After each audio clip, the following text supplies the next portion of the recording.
വന്നില്ലെങ്കിലും ഒരു ചെറിയ താമസം വന്നിട്ടുണ്ട്. അതുകൊണ്ട് തന്നെ ഇതിനകത്ത് പിന്നെ സണ്ണി വക്കീൽ ഇതിനെക്കുറിച്ച് ഈ വിഷയത്തെക്കുറിച്ച് വളരെ ആധികാരികമായി പഠിച്ച ഒരാളാണ്. അപ്പം അതിൻ്റെ ഡീറ്റെയിൽസ് എല്ലാം അദ്ദേഹം തന്നെ പറയും. ഞാനൊരു ജനറൽ പൊളിറ്റിക്സ് പറയാം. ആദ്യത്തെ എൻ്റെ പ്രതികരണം എന്ന് പറയുന്നത് നമ്മുടെ മനുഷ്യാവകാശ കമ്മീഷൻ ചെയർപേഴ്സൺ ജോസഫ് ഫൈൻ ഇന്നലെ നടത്തിയ പരാമർശം ഈ നാടിനെ സ്തംഭിപ്പിച്ചിരിക്കുകയാണ്. ഒരു മനുഷ്യാവകാശ കമ്മീഷന്റെ ചെയർപേഴ്സൺ ഈ രീതിയിൽ ഇവിടെ കോടതിയും എന്താ വാക്കിന്റെ അർത്ഥം അവർ മനസ്സിലാക്കിയിട്ടാണോ പറഞ്ഞതെന്ന് എനിക്കറിയില്ല. അവരങ്ങനെ ഒരു ബുദ്ധിയില്ലാത്തൊരു കേളാണ്, ഒരു ലേഡിയാണെന്നൊന്നും ഞാൻ പറയുന്നില്ല. പക്ഷേ പറഞ്ഞ വാക്കിന്റെ അർത്ഥം അവർക്ക് മനസ്സിലായോ എന്ന് ഞാൻ ഇപ്പോഴും ശ്രമിക്കുന്നു. പാർട്ടിയാണ് ഗവൺമെന്റ്, പാർട്ടിയാണ് പോലീസ് എന്നാ പറഞ്ഞത്, പാർട്ടിയാണ് ഇത് തീരുമാനിക്കുന്നത് എന്നാ പറഞ്ഞത്. അന്വേഷിക്കണമോ വേണ്ടിയോ എന്ന് തീരുമാനിക്കേണ്ടത് പാർട്ടിയാണ്. പാർട്ടിയാണ് കോടതി, പാർട്ടിയാണ് പോലീസ് എന്ന് പറഞ്ഞാൽ ഈ അമ്മയുടെ ധാരണ എന്താണ് എന്ന് എനിക്ക് തിരിഞ്ഞിട്ടില്ല.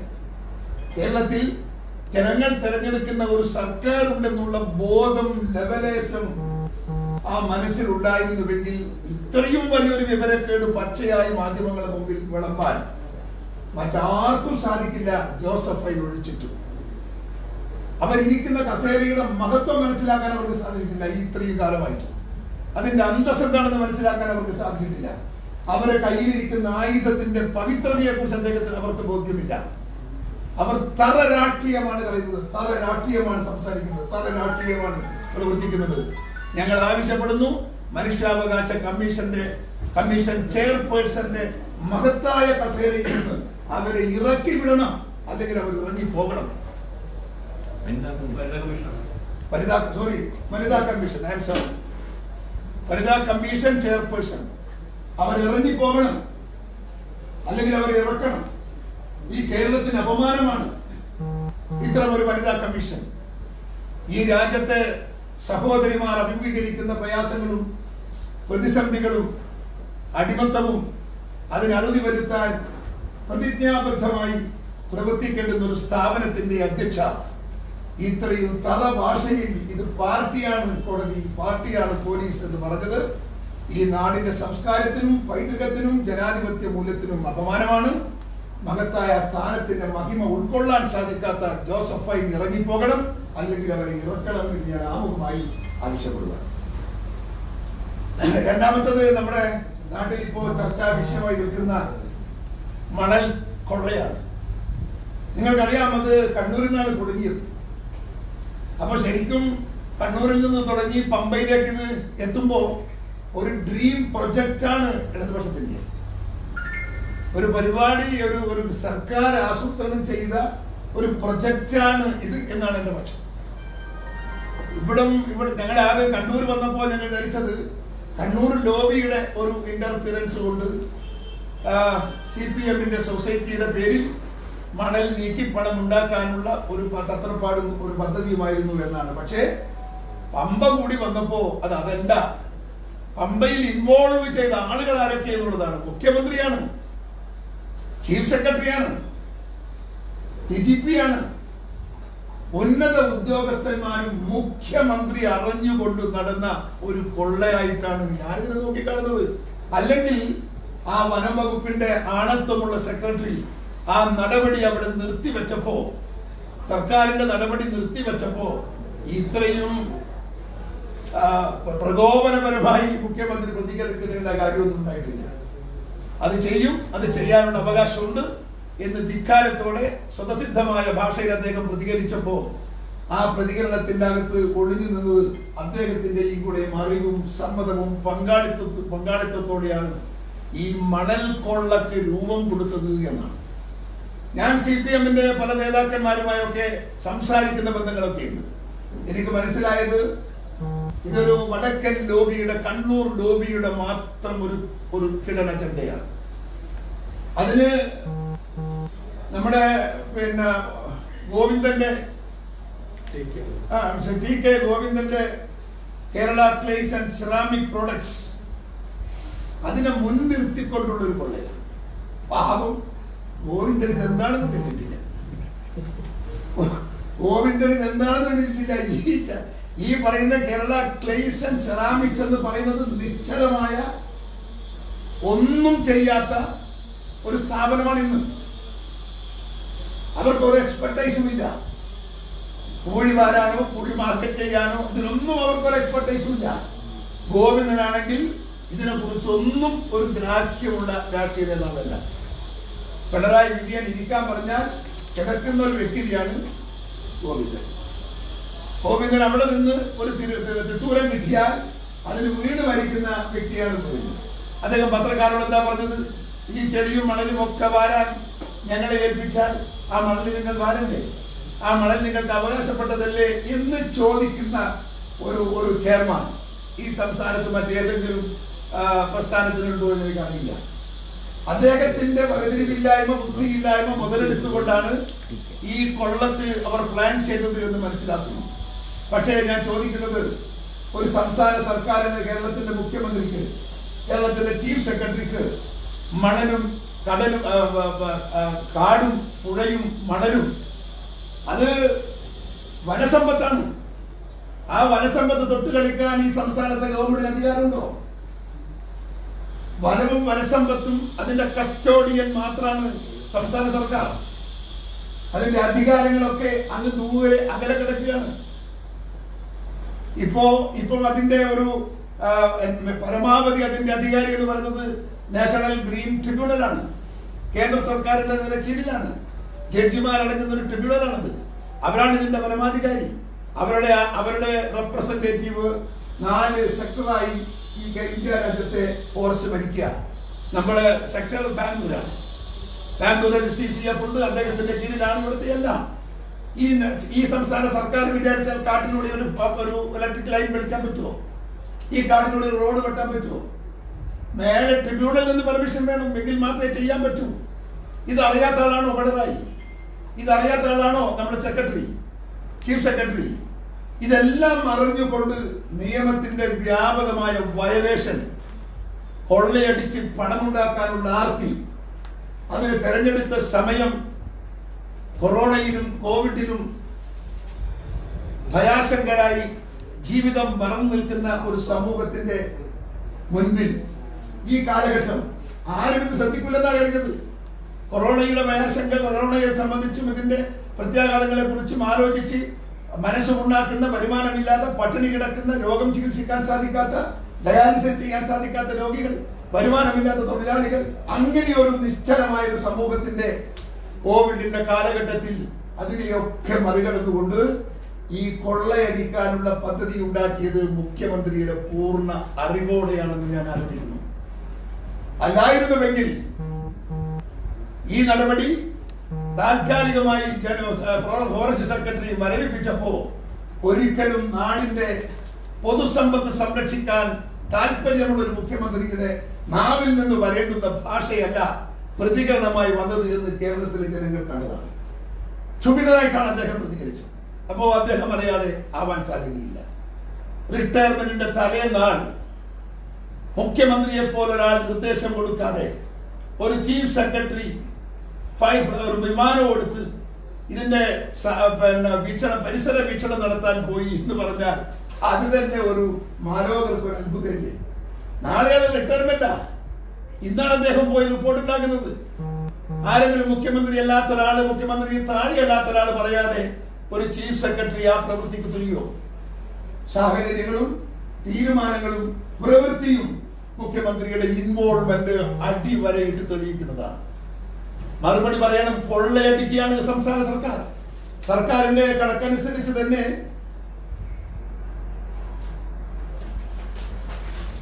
ഇതേ സർക്കാരിന്റെ കണക്കനുസരിച്ച് തന്നെ 1200 രൂപ നിരക്കിൽ ഈ മണൽ വിറ്റ പമ്പയിൽ മണൽ വിറ്റിട്ടുണ്ട്. 1200 രൂപ ടണ്ണിന്. എത്ര 1 ലക്ഷത്തിൽ പരം മെട്രിക് ടണ്ണാണ് പമ്പയിലും ത്രിവേണിയിലും ഉള്ളത്. 1 ലക്ഷത്തിൽ പരം മെട്രിക് ടൺ ഇൻടു 1200 വെച്ച് കൂട്ടിയാൽ എത്ര പണം എന്ന് നിങ്ങൾ കണക്കുകൂട്ടുക. സംസ്ഥാന സർക്കാരിന്റെ ഖജനാവിൽ വരേണ്ടുന്ന ഏതാണ്ട് 250 കോടി രൂപ കൊള്ളയടിച്ചു മാറ്റാൻ നടത്തിയ, ഞാൻ ചോദിക്കുന്നു, ഇതൊരു സൗജന്യമായി ഈ കണ്ണൂർ ക്ലേസ് സെറാമിക്സിന് കൊടുക്കേണ്ടുന്ന കാര്യമെന്തെന്ന് മനസ്സിലായിട്ടില്ല. ചീഫ് സെക്രട്ടറി എഴുതിയുണ്ടാക്കിയിരിക്കുന്ന ഉത്തരവിനകത്ത് സൗജന്യമായി ഈ സ്ഥാപനത്തിന് വിറ്റുകൊടുക്കാൻ എന്ത് അവകാശം, എന്ത് അധികാരം, എന്താണ് അതിന്റെ ലക്ഷ്യം പരിശോധിക്കണ്ടേ? അപ്പൊ 250 കോടി രൂപയുടെ കൊള്ളയാണ് നമ്മളെ ഗോവിന്ദനെ വെച്ച് അടിച്ചു മാറ്റാൻ വേണ്ടി ഈ ഗവൺമെന്റ് ശ്രമിച്ചത്. ഞാൻ ചോദിക്കട്ടെ, ഓൺലൈൻ വിദ്യാഭ്യാസം ദീർഘദൃഷ്ടിയില്ലാതെ സംസ്ഥാന സർക്കാർ പ്രഖ്യാപിച്ച ഒരു വിദ്യാഭ്യാസ സമ്പ്രദായം, ഞങ്ങളൊന്നും എതിരല്ല. പക്ഷേ ഓൺലൈൻ വിദ്യാഭ്യാസത്തിന്റെ അകത്ത് നമ്മളെ സ്മാർട്ട് ഫോണിനെ കുറിച്ചോ ടിവിയെ കുറിച്ചോ മറ്റ് ഈ ആധുനിക സംവിധാനങ്ങളെ കുറിച്ചോ പറയാൻ അറിയാൻ സാധിക്കാത്ത ഒരു വലിയ സമൂഹം ഇപ്പോഴും നമ്മുടെ നാട്ടിലില്ലേ? ഫോൺ കാണാത്തവർ എത്ര പേര് ഈ നാട്ടിലുണ്ട്? TV ഇല്ലാത്ത എത്ര കുടിലുകൾ ഈ നാട്ടിലുണ്ട്? ഈ ലക്ഷക്കണക്കിന് ആളുകളെ വിസ്മരിച്ചുകൊണ്ടല്ലേ പാവപ്പെട്ടവന്റെ സർക്കാർ, പാവപ്പെട്ടവന്റെ പാർട്ടി, തൊഴിലാളി വർഗത്തിന്റെ പാർട്ടി എന്ന് പറയുന്ന മാർക്സിസ്റ്റ് കമ്മ്യൂണിസ്റ്റ് പ്രസ്ഥാനം ഉയർന്ന സമൂഹത്തിലെ കുട്ടികൾക്ക് മാത്രം കയ്യെത്താവുന്ന ഓൺലൈൻ വിദ്യാഭ്യാസം പ്രഖ്യാപിച്ചത്.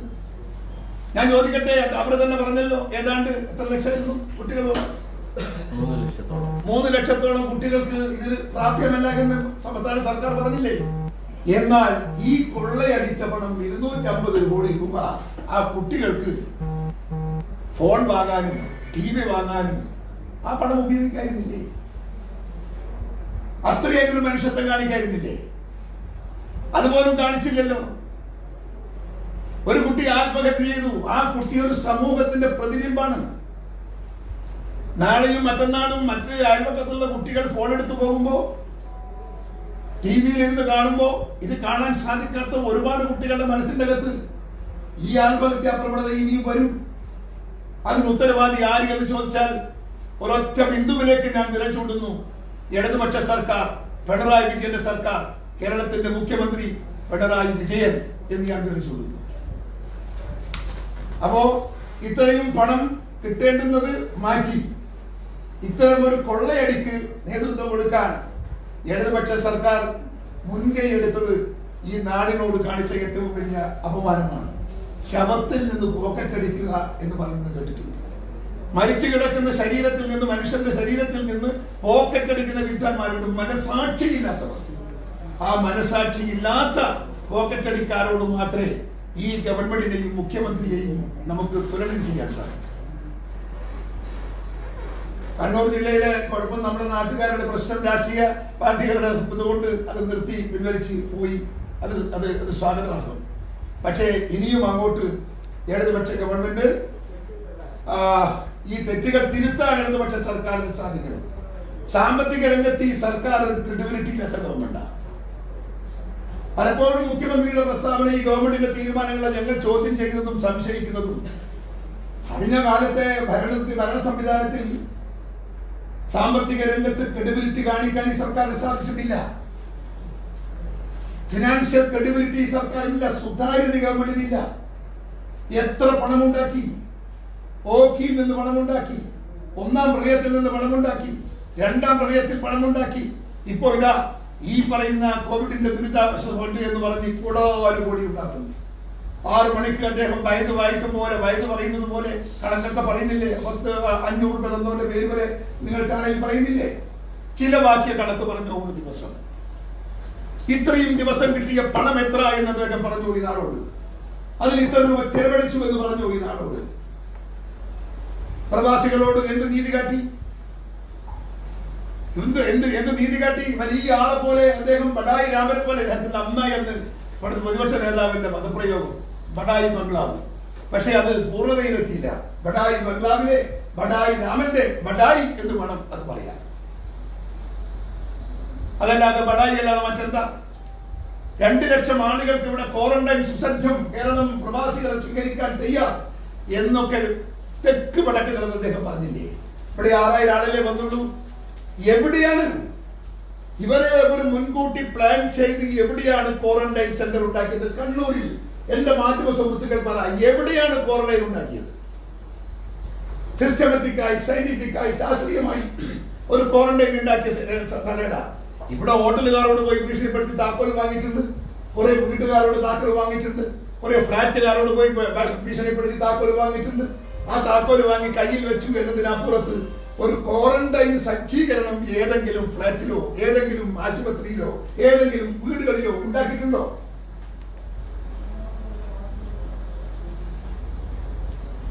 ഒരു ലക്ഷത്തിലേറെ ആളുകൾ അവിടെ പേര് രജിസ്റ്റർ ചെയ്ത് കാത്തിരിക്കുക, ദുബായിലും മറ്റ് കൺട്രികളിലൊക്കെ. ഞങ്ങളൊക്കെ ആർക്കെങ്കിലും ഒന്ന് വിളിക്കുമ്പോൾ എംബസിയിൽ നിന്ന് കിട്ടുന്ന ഉത്തരം വളരെ ഭയാനകമാണ്.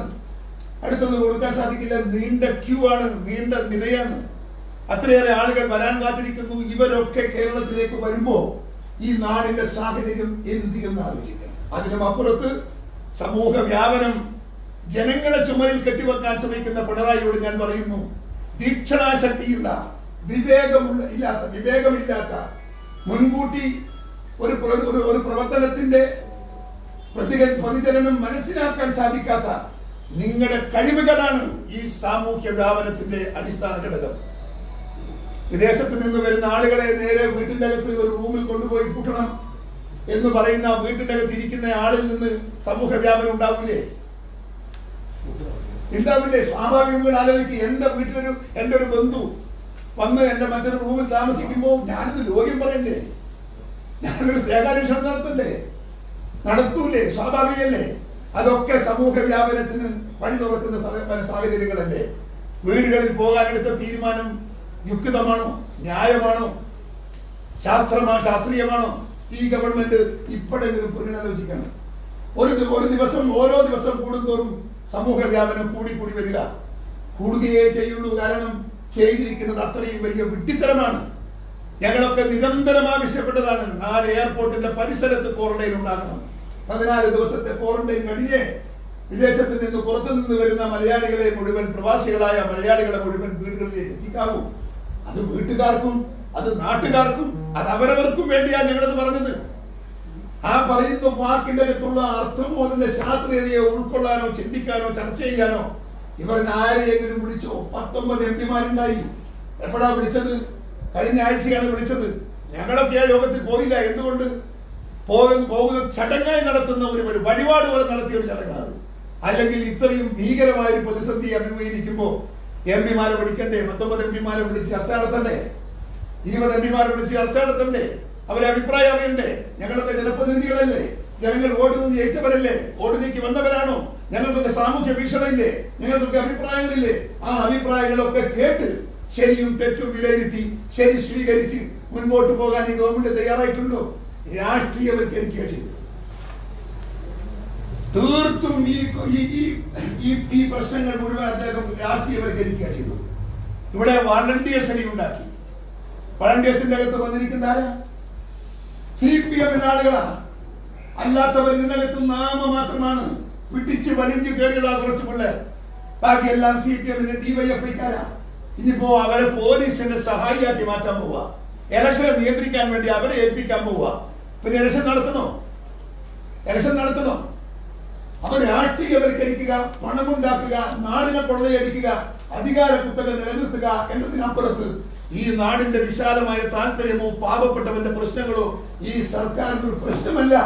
നാടിന്റെ മുതൽ കൊള്ളയടിച്ചും പാർട്ടിയുടെ അധിശത്വം നിലനിർത്തുമെന്ന ധിക്കാരത്തിലാണ് കേരളത്തിന്റെ മുഖ്യമന്ത്രി.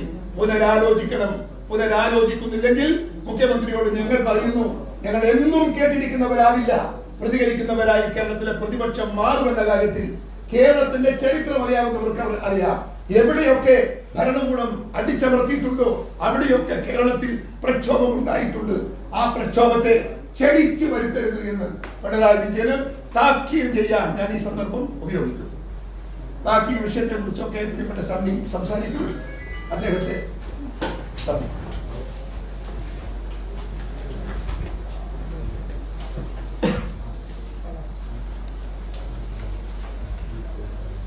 കേരളത്തിലെ കേട്ടിട്ടുള്ള കൊള്ളകളിൽ ഏറ്റവും ആസൂത്രിതമായ ശാസ്ത്രീയമായ ഒരു കൊള്ളയാണ് ഈ മണൽക്കടത്ത്.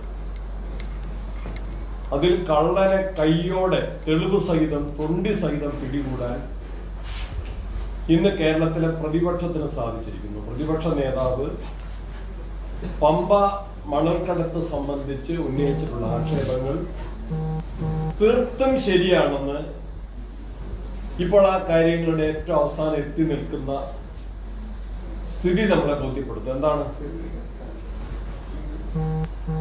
ക്ലേ ആൻഡ് സെറാമിക്സിനെ ഗവൺമെന്റ് ഇങ്ങനെ ഒരു ചുമതല ഏൽപ്പിക്കുമ്പോൾ അതിൽ എന്തെങ്കിലും വ്യവസ്ഥയുണ്ടോ, കരാറുണ്ടോ?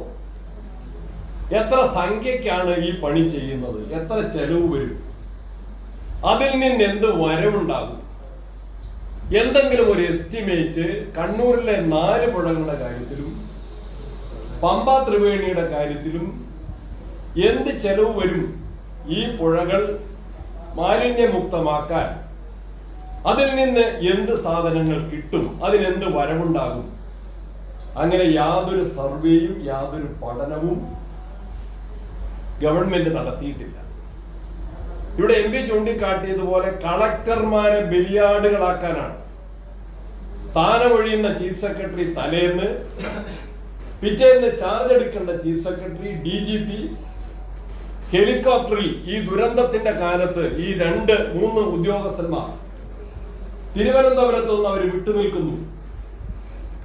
മുഖ്യമന്ത്രിയുടെ സമ്മതമില്ലാതെ ഒരു ഹെലികോപ്റ്റർ യാത്ര നടത്തുമോ? പുതിയ ചീഫ് സെക്രട്ടറി ഒരു ചാനൽ അഭിമുഖത്തിൽ പറഞ്ഞ എന്താണ്?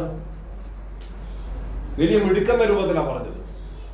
പത്തനംതിട്ടയിലെ കളക്ടറെയും SP യെയും ഞങ്ങൾ ഞെട്ടിച്ചു എന്നാണ്. വിശ്വാസമേത്തയുടെ മനോരമ ചാനലിൽ ഇന്റർവ്യൂ ഞാൻ കണ്ടതാണ്, നിങ്ങൾ കണ്ടു കാണും. പത്തനംതിട്ട കളക്ടറെയും SP യെയും ഞങ്ങൾ ഞെട്ടിച്ചു. ഈ 3 സംഘം, ടോം ജോസ്, വിശ്വാസ് മേത്ത, ബെഹ്റ, ഈ 3 പേര് അവിടെ പോയിട്ട് SP യെയും കളക്ടറെയും ഞെട്ടിച്ച് 30/5 പത്തനംതിട്ട ജില്ലാ കളക്ടർ ഒരു ഉത്തരവിറക്കി ഈ മണൽ ഉൾപ്പെടെയുള്ള കാര്യങ്ങൾ എടുക്കുന്നതിന് ക്ലേ ആൻഡ് സെറാമിക്സിനെ ചുമതലപ്പെടുത്തിക്കൊണ്ടു, അധികാരപ്പെടുത്തിക്കൊണ്ടു. അവിടെയാണ് നേരത്തെ MP ചൂണ്ടിക്കാട്ടിയതുപോലെ ഇത് വനം വകുപ്പിന്റെ പരിധിക്കകത്ത് വരുന്ന പുഴയോരമാണ് പമ്പ എന്ന് എല്ലാവർക്കും അറിയാം. അതിനെ കേരളത്തിലെ വനം മന്ത്രി തന്നെ നിയമസഭയിൽ ഭരണകക്ഷിയുടെ MLA രാജു അബ്രാഹത്തിന്റെ 2/7/2019 ചോദ്യം നമ്പർ 5698 നക്ഷത്രത്തിന്റെ വിടാത്ത ചോദ്യം, രാജു അബ്രാഹം 2/7/2019 മറുപടി വനമന്ത്രി K. രാജു, ആഗസ്റ്റുണ്ടായ മഹാപ്രളയത്തിൽ എത്ര ക്യൂബിക്കടി മണലാണ് പമ്പയിൽ അടിഞ്ഞുകൂടിയത്? ഇതെന്ത് ചെയ്യാനാണ് ഉദ്ദേശിക്കുന്നത് എന്നറിയിക്കാമോ? ചോദ്യമാണ്. അതിന്റെ മറുപടി എന്താണ്?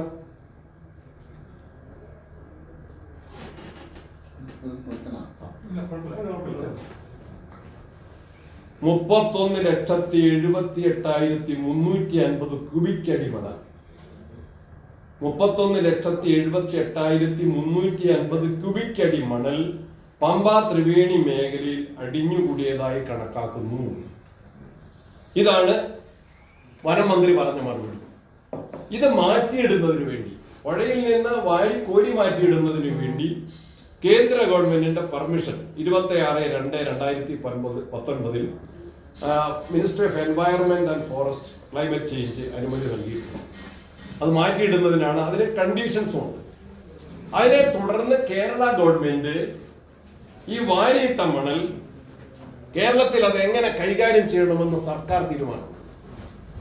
55,000 ക്യൂബിക് മീറ്റർ മണൽ ഈ ടെൻഡർ വഴി കൊടുക്കാൻ തീരുമാനിച്ചു. 15,000 ക്യൂബിക് മീറ്റർ ചില്ലറ ആവശ്യക്കാർക്ക് വിൽപ്പന നടത്താൻ തീരുമാനിച്ചിട്ടുണ്ട്. 20,000 ദേവസ്വം ബോർഡിന് അവിടുത്തെ നിർമ്മാണ പ്രവർത്തനങ്ങൾക്കായിട്ട് ദേവസ്വം ബോർഡിന് നൽകാൻ വേണ്ടി, അത് ഫ്രീ ആയിട്ട് 20,000 ക്യൂബിക് മീറ്റർ ദേവസ്വം ബോർഡിന് നൽകാനും കേരള സർക്കാർ തീരുമാനിച്ചിട്ടുണ്ട്. ആ തീരുമാനങ്ങളെ എല്ലാം മറികടന്നുകൊണ്ടാണ് ഇതുൾപ്പെടെയുള്ള ഈ മണൽ ഉൾപ്പെടെയുള്ള അവശിഷ്ടങ്ങൾ വാരിക്കുഴി കൊണ്ടുപോകുന്നതിന് പത്തനംതിട്ട കളക്ടറുടെ ഉത്തരവിൽ പ്രത്യേകം പറഞ്ഞിട്ടുണ്ട്. 30/5/2020 പത്തനംതിട്ട കളക്ടറുടെ ഉത്തരവിൽ ക്ലേ ആൻഡ് സെറാമിക്സ് പറയുന്നു, അങ്ങോട്ട് ചോദിക്കുന്നു, പുഴയിൽ നിന്ന് എന്ത് കിട്ടിയാലും, സ്പെസിഫിക് ആയിട്ട് പറഞ്ഞിട്ടുണ്ട്, എന്ത് കിട്ടിയാലും അത് ഞങ്ങൾക്കുള്ളതായിരിക്കും. എന്ത് കിട്ടിയാലും ക്ലേ ആൻഡ് സെറാമിക്സിനുള്ളതായിരിക്കും എന്ന് അംഗീകരിച്ചുകൊണ്ട് തന്നെയാണ് മണൽ ഉൾപ്പെടെയുള്ള ഈ വിലപിടിപ്പുള്ള സാധനങ്ങൾ യാതൊരു മാനദണ്ഡവും പാലിക്കാതെ കേന്ദ്ര ഉത്തരവിൽ പറയുന്നുണ്ട്, എൻവയറമെന്റ് ക്ലിയറൻസ് വാങ്ങിക്കൊണ്ട് മാറ്റാൻ പാടുള്ളതാണ്. എൻവയറമെന്റ് കേന്ദ്ര ഉത്തരവ് എന്റെ കയ്യിലുണ്ട്. കേന്ദ്ര ഉത്തരവിൽ വളരെ വ്യക്തമായിട്ട് പറയുന്നു. 26 ഫെബ്രുവരി 2019 കേന്ദ്ര ഉത്തരവിൽ വളരെ വ്യക്തമായിട്ട് പറയുന്നു, the user agency shall obtain the environment clearance as per the provisions of the Environment Protection Act 1986 if required എന്ന് വ്യക്തമായിട്ട് പറയുന്നു. അതിനെല്ലാം മറികടന്നുകൊണ്ട് ഇതിന് വേറൊരു നീക്കം എന്താണ്? ഇത് ക്രമക്കേട് വന്നു. അതിന് പറയുന്നത് പുഴ ശുദ്ധീകരിക്കാനാണ്. കണ്ണൂർ ജില്ലയിലെ 4 പുഴ ശുദ്ധീകരിക്കാനും. അതിന് എന്റെ കയ്യിൽ ഇപ്പം കണ്ണൂർ ജില്ലാ കളക്ടറുടെ തന്നെ 4 ഉത്തരവാണ് ഈ കഴിഞ്ഞ ഒരു മാസക്കാലത്തിന്. നമ്മളെല്ലാം ആത്മാർത്ഥമായിട്ട് നിങ്ങൾ അറിയുന്നവരാണ്. ഈ മലബാറിൽ ഏറ്റവും അധികം നാശനഷ്ടം ഉണ്ടായത് നമ്മുടെ കണ്ണൂർ ജില്ലയിലാണ്, ഇരിട്ടി താലൂക്കിലാണ്, പേരാവൂർ നിയമത്തിലാണ്, കൊട്ടിയൂർ പുഴയിലാണ്, കൂട്ടുപുഴയിലാണ്, മാക്കൂട്ടത്താണ്, കർണാടക വനത്തിലെ ഉരുൾപൊട്ടലിലാണ്, കൊട്ടിയൂരിലെ അമ്പായത്തോട്ടിലെ ഉരുൾപൊട്ടലാണ്. എല്ലാവർക്കും അറിയാം. ആ പുഴ ശുചീകരിക്കണമെന്ന് 2018 മുതൽ ആവർത്തിച്ച് പറഞ്ഞിട്ട് അതിന്റെ പ്രവൃത്തിയിലേക്ക് ഇവർ കടന്നപ്പോഴാണ് 2020 മഴക്കാലം ആരംഭിക്കുന്ന കോവിഡിന്റെ ലോക്ക്ഡൌണിന്റെ പശ്ചാത്തലത്തിൽ അതിന് കളക്ടർ കൊടുത്തു. അതിന് ആരെ വെച്ചു? ക്ലയർ സെറാമിക്സിനെ വെച്ചു. എംപിയുടെ ചൂണ്ടിക്കാട്ടിയതുപോലെ അവർക്ക് ഒരു പിക്കാസെങ്കിലും ഉണ്ടോ, ഒരു ടിപ്പർ ലോറി ഉണ്ടോ, അവർക്ക് തൊഴിലാളികളുണ്ടോ, എന്തെങ്കിലും ഒരു സംവിധാനം ഉണ്ടോ? ഏതായാലും TK ഗോവിന്ദൻ മാസ്റ്റർ വളരെ സത്യസന്ധമായിട്ട് ഒരു കാര്യം പറഞ്ഞിരിക്കുകയാണ്. ഞങ്ങൾ ഇത് കോട്ടയത്തെ വെള്ളാപ്പള്ളി ബ്രദേഴ്സിന് ഞങ്ങൾ ഇത് കൊടുത്തിരിക്കുന്നുണ്ടെന്ന് ചാനൽ ചർച്ചയിലും ഇന്റർവ്യൂയിലും TK ഗോവിന്ദൻ മാസ്റ്റർ വളരെ സത്യസന്ധമായിട്ട് പറഞ്ഞിരിക്കുന്നു. പക്ഷെ ഒരു ചോദ്യം ചോദിച്ചു ഏഷ്യാനെറ്റിന്റെ ബിനു, ഞാനും കൂടെ ഉള്ള ചർച്ചയിൽ, എന്തായിരുന്നു കണ്ടീഷൻ? അത് പിന്നെ നിശ്ചയിക്കാനോ? ഒന്നും നിശ്ചയിച്ചിട്ടില്ല. എങ്ങനെ ഏർപ്പാടുണ്ടോ? ഇത്രയായിരം ടൺ ക്യൂബിക് മീറ്റർ മണല് പമ്പയിൽ നിന്ന് വാരിയിട്ട മണല് കൊണ്ടുപോകുന്നതിന് അനുമതി മേടിച്ചിട്ട് അതിന് കണ്ടീഷൻസ് ഒന്നും ഇല്ലാതെ, യാതൊരു വ്യവസ്ഥയില്ലാതെ, അതിന് വില നിശ്ചയിക്കാതെ, പ്രതിഫലമില്ലാതെ, ഇനി അവർ ചെയ്യുന്ന പുഴ ശുചീകരണത്തിന് അതിന് പ്രതിഫലമില്ലാതെ, അതിന്റെ ചെലവ് കണക്കൂട്ടാതെ, ഇങ്ങനെ മണൽക്കൊള്ളയ്ക്ക് കേരള സർക്കാർ ഒത്താശ ഒരുക്കിയത് മുഖ്യമന്ത്രിയുടെയും CPM കണ്ണൂർ നേതൃത്വത്തിന്റെയും വളരെ വ്യക്തമായ അറിവോടെയാണ്. കോട്ടയത്തെ ഒരു കമ്പനിയെ വെള്ളാപ്പള്ളി ബ്രദേഴ്സിനെ ഏൽപ്പിച്ചു എന്ന് TK ഗോവിന്ദൻ മാസ്റ്ററുടെ പരസ്യമായി ചാനൽ ചർച്ചയിലെ വെളിപ്പെടുത്തലോടുകൂടി ഇതിലെ കള്ളത്തരം, ഇതിലെ തട്ടിപ്പ്, ഇതിലെ അഴിമതി മറനീക്കി ഇനി വേറെ തെളിവിന്റെ ആവശ്യമില്ല. ഈ കാര്യത്തിൽ ഒരു ജുഡീഷ്യൽ അന്വേഷണത്തിന് കേരളത്തിലെ പരിസ്ഥിതിവാദികൾ ആവശ്യപ്പെടണം. ഇന്നലെ പരിസ്ഥിതി ദിനമാണ്. മുഖ്യമന്ത്രി ഉൾപ്പെടെ ആഹ്വാനം ചെയ്തതിന്റെ അടിസ്ഥാനത്തിൽ ഞാൻ ഉൾപ്പെടെയുള്ള ജനപ്രതിനിധികളും എല്ലാ നാട്ടുകാരും വൃക്ഷത്തൈകൾ നട്ടിട്ടുണ്ട്. കേരള സർക്കാർ ഈ കേരളത്തിന്റെ പരിസ്ഥിതിയെ ഇത്രമാത്രം വിറ്റ് കാശാക്കുന്ന ഈ മണൽക്കൊള്ളയ്ക്ക് കേരള സർക്കാർ കൂട്ടുനിൽക്കുന്നു. അതുകൊണ്ട് ഇപ്പോൾ ഇത് കാര്യങ്ങൾ ഇങ്ങനെ വന്നപ്പോൾ എന്താ, വെള്ളാപ്പള്ളി കൺസ്ട്രക്ഷൻ ലാഭത്തോടു കൂടി തന്നെയാണ്. അവരുടെ കൺസ്ട്രക്ഷൻ കമ്പനി എനിക്ക് ആരാന്നറിയില്ല. ആദ്യം വെള്ളാപ്പള്ളി എന്ന് കേട്ടപ്പോൾ മറ്റേ വെള്ളാപ്പള്ളി എന്ന് ധരിച്ചു, പിന്നീടാണ് കോട്ടയാന്ന് മനസ്സിലാക്കിയത്. ഇതും ഫേമസ് ആണെന്ന് പറയുന്നത്. എനിക്ക് സംസ്ഥാനത്തെ മന്ത്രിമാരുടെയൊക്കെ സ്വന്തം ആളാണ്, അല്ലെങ്കിൽ ഇങ്ങനെ ഈ പിക്ചറിൽ വരില്ല.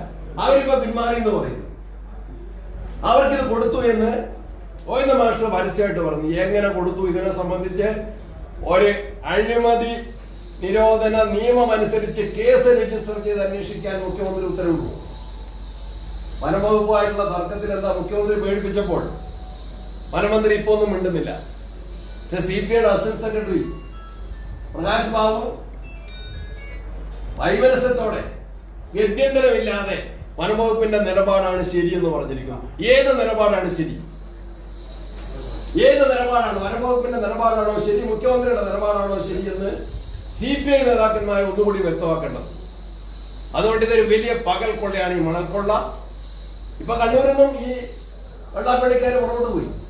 അതിനുശേഷമാണ് കളക്ടർ ഈ പറഞ്ഞ 4 ഉത്തരവുകൾ കണ്ണൂർ ജില്ലാ കളക്ടർക്ക് 1/5 ഉത്തരവ്. അതിൽ ക്ലയർ സെറാമിക്സ് പ്രൊഡക്റ്റ് ലിമിറ്റഡിനെ ചുമതലപ്പെടുത്തിക്കൊണ്ട് തീരുമാനം. അതനുസരിച്ചുള്ള കമ്മിറ്റികൾ എവിടെയും കൂടിയിട്ടില്ല. 20/5 വീണ്ടും യോഗം, രാഷ്ട്രീയ പാർട്ടികളുടെ യോഗം. ആ യോഗത്തിൽ DCC പ്രസിഡന്റ് സതീശ പാച്ചലി പറഞ്ഞിട്ടുണ്ട്, ഈ പ്രവൃത്തിക്ക് സുതാര്യതയില്ലെന്നും ഇതിന്റെ മറവിൽ വ്യാപകമായ തോതിൽ മണ്ണ് കടത്തുന്നുണ്ടെന്നും നടപടിക്രമത്തിൽ സുതാര്യതയില്ലെന്നും ജനപ്രതിനിധികളെ കൂടി മേൽനോട്ടത്തിലാവണം പ്രവൃത്തി നടത്തേണ്ടതെന്ന് ആവശ്യപ്പെട്ടു. കാരണം വെള്ളം നവീകരിക്കേണ്ട ആവശ്യമാണ്. 20-ന് 22-ന് അതനുസരിച്ച് കളക്ടർ ഒരു ഓർഡർ ഇട്ടു. അതിന് ക്ലയാൻ സെറാമിക്സ് ആണ്.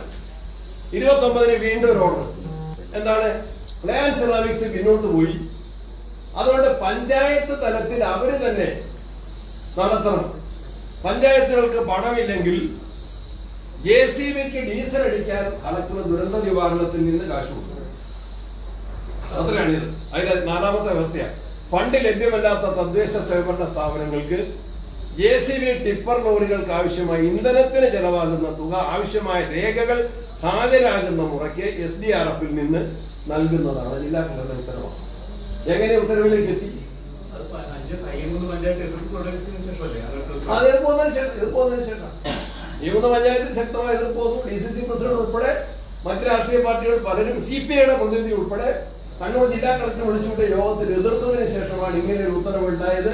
അതുകൊണ്ട് ഈ കൊള്ളയെ സംബന്ധിച്ച് തെളിവ് സഹിതം പിടികൂടപ്പെട്ട ഈ കൊള്ളയെ സംബന്ധിച്ച് കേസ് രജിസ്റ്റർ അന്വേഷിക്കാൻ ഗവൺമെന്റ് തയ്യാറാകും. എല്ലാ സൗകര്യങ്ങളും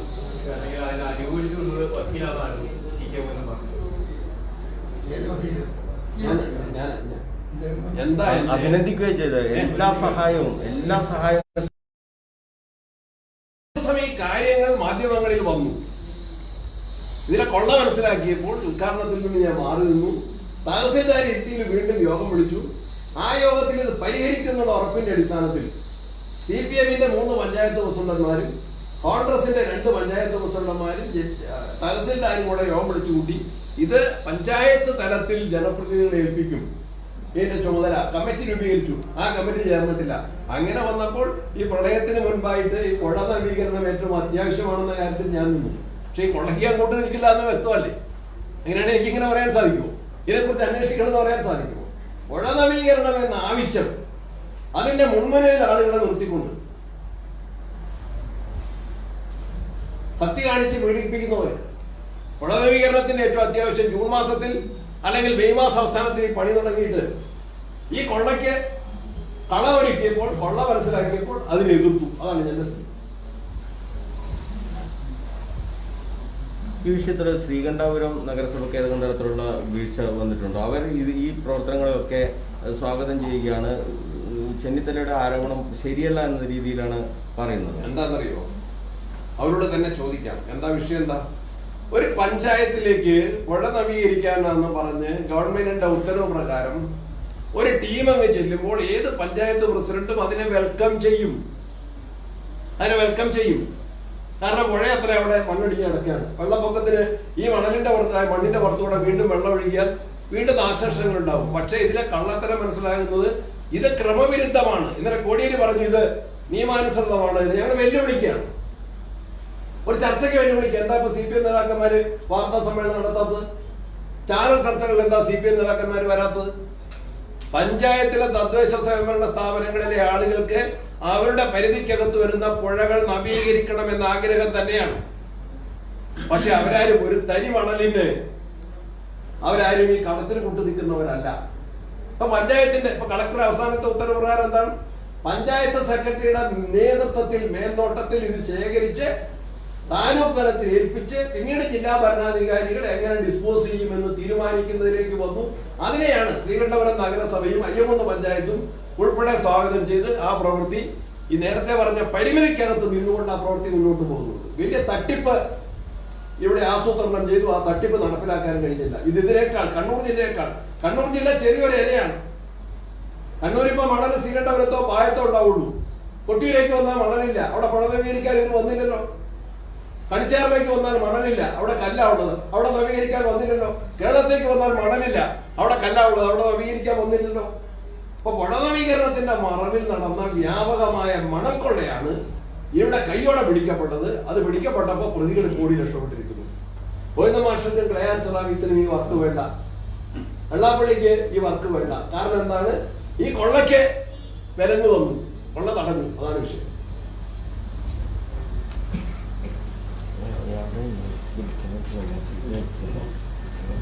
ഈ ദേവികയുടെ മരണത്തിൽ നിങ്ങൾ വലിയൊരു പ്രതിഷേധം നടത്തി കണ്ടില്ലല്ലോ.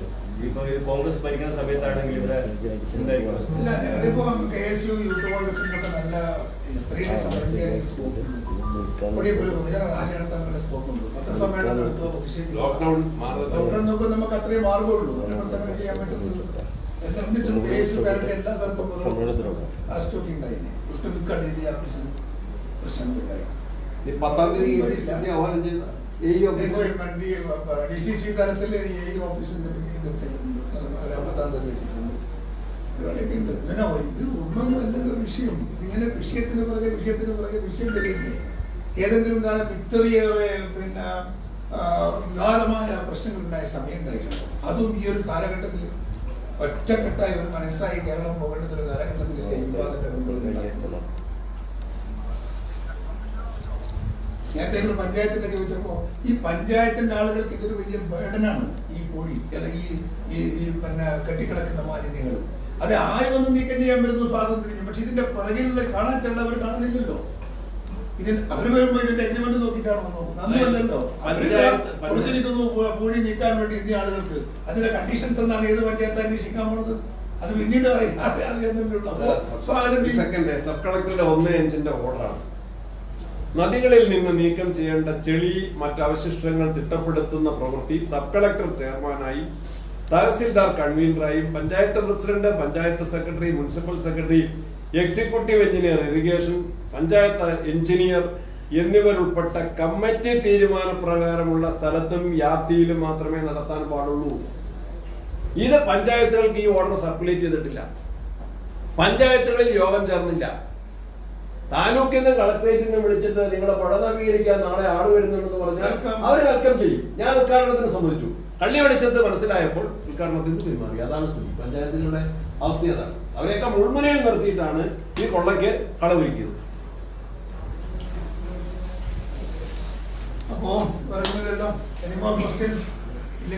അല്ല, ഈ അന്ന് ഈ പരീക്ഷകളൊക്കെ സുഗമമായി കഴിഞ്ഞു.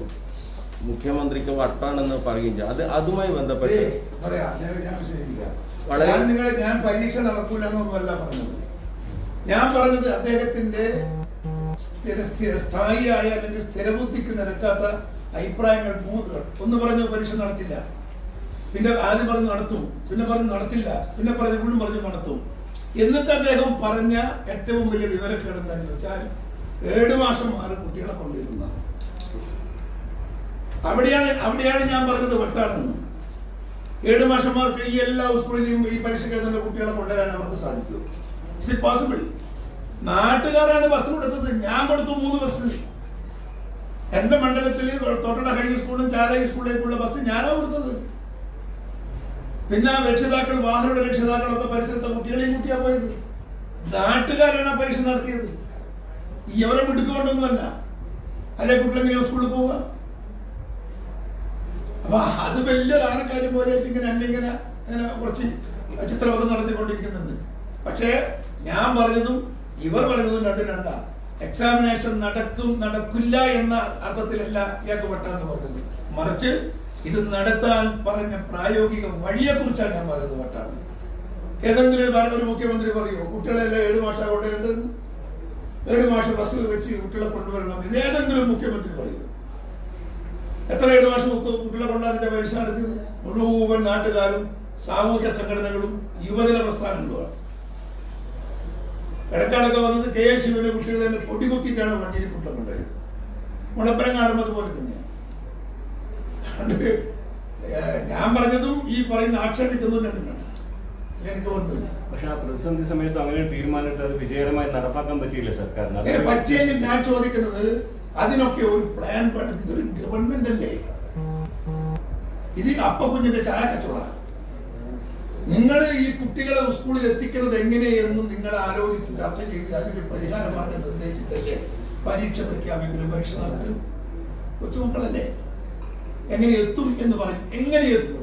അങ്ങനെയെങ്കിലും അങ്ങ് എത്തിക്കോളും. ഇപ്പൊ ഓൺലൈൻ എന്ന് പറയുന്നത് ഒരു വലിയ വിവരക്കണല്ലേ. ഈ 2 ലക്ഷം കുട്ടികൾക്ക് പഠിക്കണ്ടേ? അവരെ പിന്നെ അർപ്പിശാലയെ കൊണ്ടുപോയിട്ട് എന്ത് സർക്കാരാണെന്ന് ആരുടെ ഇവർക്ക് പ്രതിബദ്ധത? ഒരു വിഷയം, ഒരു പ്രാദേശികമായ ഒരു വിഷയമാണ് MP ഇടപെട്ട ഒരു വിഷയം എന്നുള്ള രീതിയിൽ കണ്ണൂർ കോർപ്പറേഷനുമായി ബന്ധപ്പെട്ട ഈ അധികാര കൈമാറ്റം ലീഗും കോൺഗ്രസും തമ്മിലുള്ള ആ പ്രശ്നം അതിൽ രാജിവെക്കാൻ തീരുമാനിച്ചിട്ടുണ്ടോ സുമാ ബാലകൃഷ്ണൻ മേയർ സ്ഥാനം? സംശയം എന്ന് ഡെപ്യൂട്ടി മേയർ തെരഞ്ഞെടുപ്പ് നടക്കുന്നു അന്ന് അത് റിസൾട്ട് പറഞ്ഞു കഴിഞ്ഞാൽ സുമാ ബാലകൃഷ്ണൻ റെസിഗ്നേഷൻ ലെറ്റർ കൈമാറും. 12-ാം തീയതിയാണ്. 12-ാം തീയതി രാജ്യം 12-ന് ഡെപ്യൂട്ടി മേയർ വന്നാൽ അത് കൈമാറും. അല്ലാതെ ആരെ പറഞ്ഞേൽപ്പിച്ചിട്ടാ കൊണ്ടത്? ആരെ പറഞ്ഞേൽപ്പിച്ചിട്ടാ കൊണ്ടത്? ഇവര് ഞങ്ങളുടെ ഭാഗത്ത് ഒരു കൺഫ്യൂഷനും ഇല്ല. ഇവിടെ ഇലക്ഷൻ കമ്മീഷനാണ് ഇതിന്റെ എല്ലാ കാര്യങ്ങളും നിയന്ത്രിക്കുന്നതും തീരുമാനിക്കുന്നതും. ഒരു 8 തവണയെങ്കിലും ഞാൻ ഭാസ്കരനെ വിളിച്ചിട്ടുണ്ട് ഡേറ്റ് നിശ്ചയിക്കാൻ. ഈ നിശ്ചയിച്ചതും എന്റെ പ്രഷറിന്റെ ഫലമായിട്ട്. ഞങ്ങൾക്ക് ഞങ്ങളും ലീഗും തമ്മിൽ ധാരണയുണ്ട്. ആ ധാരണ പ്രകാരം ലീഗിനാണ് ഭരണം. ഇപ്പോ ഇങ്ങനൊരു അസാധാരണ നടപടി സാഹചര്യം വന്നുകൊണ്ടാണ് ഈ കൈമാറ്റം നീണ്ടുപോയി. അത് ലീഗിനോട് നമുക്ക് ദുഃഖവും പ്രയാസവും ഒക്കെ ഉണ്ട്. പക്ഷെ വേറെ മാർഗമില്ല. നമ്മൾ പറഞ്ഞ 2 കൂട്ടരും 2 പാർട്ടി നേതാക്കന്മാരും ചർച്ച ചെയ്യുമ്പോൾ വേറെ പരിഹാര മാർഗമില്ല. പിന്നെ ആരെങ്കിലും കയ്യിൽ ഭരണം കൊടുത്തു പോയാൽ തെരഞ്ഞെടുപ്പ് വരാൻ പോകുന്ന സമയമാണ്. എന്തെങ്കിലും കാട്ടിക്കൂട്ടിയാൽ തിരുത്താൻ ചുറ്റും സമയമില്ല. ഇനി ആകെ 2 മാസമേ ഉള്ളൂ. അപ്പൊ പുതിയൊരു മേയർ വന്നിട്ട് എന്തെങ്കിലും പ്രയോജനം ഉണ്ടാകും? അല്ല, പ്രയോജനം ഇല്ലെങ്കിൽ പോലും ദോഷം ഉണ്ടാവുന്നുണ്ടോ? എക്സ്പീരിയൻസ്ഡ് ആയ ഒരു ഡെപ്യൂട്ടി മേയർ വരുന്നുണ്ടല്ലോ. PK രാഗേഷ് തന്നെ പറഞ്ഞല്ലോ, നേരത്തെ പറഞ്ഞല്ലോ, രാഗേഷ് തന്നെയാണ് മത്സരിക്കുന്നത്. ഞങ്ങളുടെ സ്ഥാനാർത്ഥി രാഗേഷ് തന്നെയാണ് മത്സരിക്കുന്നത്. ഈ മണൽക്കടത്തിൽ ഇപ്പം തന്നെ ഒരു വലിയൊരു ഇഷ്യൂ ആകാൻ കാരണം CPI എതിർക്കുന്നുണ്ടാണ്. ഒന്നുമില്ല. CPI എന്തെതിർത്തു? CPM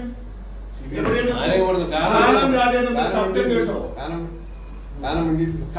കാനല്ലേ പാർട്ടി സെക്രട്ടറി പ്രതികരിക്കാനുള്ള ആണുങ്ങൾ CPI ഭരിച്ച ഒരു കാലഘട്ടമുണ്ട്. അന്ന് ആണുങ്ങളെ പോലെ അവർ പ്രതികരിച്ചിട്ടുണ്ട്. ഇന്ന് ഒരു നേതൃത്വം, അങ്ങനെ ഒരു നേതൃത്വം ആ പാർട്ടിക്ക് ഇല്ലാത്തതിൽ നമുക്കൊക്കെ ദുഃഖമുണ്ട്. കാരണം CPI ഒരു തരത്തിലും വിമർശിക്കുന്നവരല്ല നമ്മളൊന്നും.